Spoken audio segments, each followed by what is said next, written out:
There has been some circulating reports first about a possible cabinet meeting in Israel later today to discuss a possible ceasefire with Lebanon.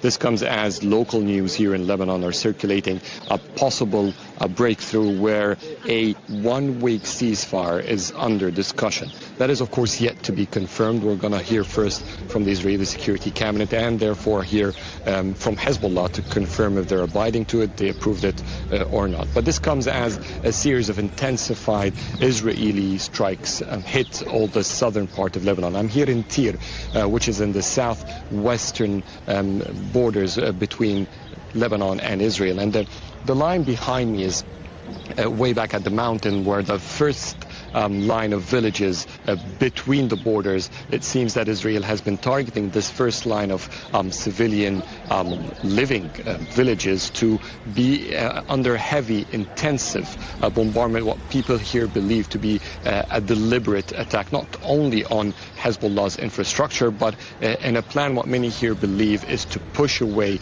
living and life in general further into the Lebanese territories away from the border with Israel to create a wider buffer between the northern territories of Israel and that in the south of Lebanon. Adel, what more can you tell us about the people in Tyre, how they're coping and how they feel about the possibility of a ceasefire? So most of the residents of Tyre have fled away. What remains here are a few thousands, specifically after the last week where the fighting and the Israeli strikes intensified. It's a big variety of strikes, not just air raids, but also cannons coming from the Israeli side as well as helicopter strikes on many parts of this area.